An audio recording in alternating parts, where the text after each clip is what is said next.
Сивата економија јаде речиси 1,5 милијарди евра на годишно ниво.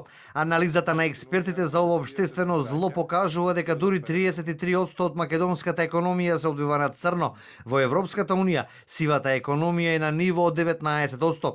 Бизнисмените проблемот го лоцираа во немањето на политичка волја за решавање на овој проблем на економијата. На сила се неколку државни стратегии и акцијски планови, но тие се само на хартија. Дали тие даваат резултат, никој не објавува. Ако ја земеме 2022 година, тогаш сивиот дел на македонската економија изнесува 4 милијарди и 282 милиони евра.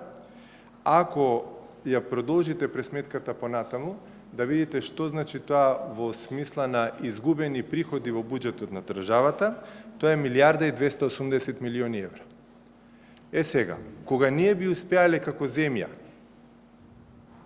да се сведеме на нивото на Европската Унија, на просекот од Европската Унија, дури со толкава сива економија како што има Европската Унија, ние би имале 450 милиони евра поголеми приходи во буџетот. Компаниите кои редовно си ги плаќаат обврските кон државата се во подредена состојба во однос на тие што не плаќаат даноци. Истражувањето покажало дека се намалува издавањето на фискални сметки, а со тоа се зголемува нелојалната конкуренција. Експертите побараа од властите да се воведе законско решение за дестимулирање на употребата на кешот.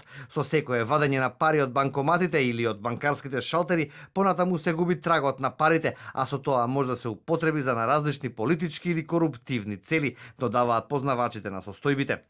Затоа бараме проект за истиснување на готовината, бидејќи таа ја храни сивата економија. Сугерираме воведување на јавна давачка за правните лица при подигање на готовина од нивните трансакцијски сметки. Ова би ги дестимулирало за работи кои што можат преку трансакцијски сметки да се изведуваат да се подига готовина. Од Стопанската комора побараа државата да почне да објавува и компании кои се редовни платачи на даноци, а не само фирми кои не играат според правилата. На тој начин ќе се види кој го полни буџетот, а кој прави штета на целокупното општество. Бизнисмените денеска алармираа дека проблемот со сивата економија не е само економски, туку општествен, бидејќи според нив тоа е погонско гориво на корупцијата.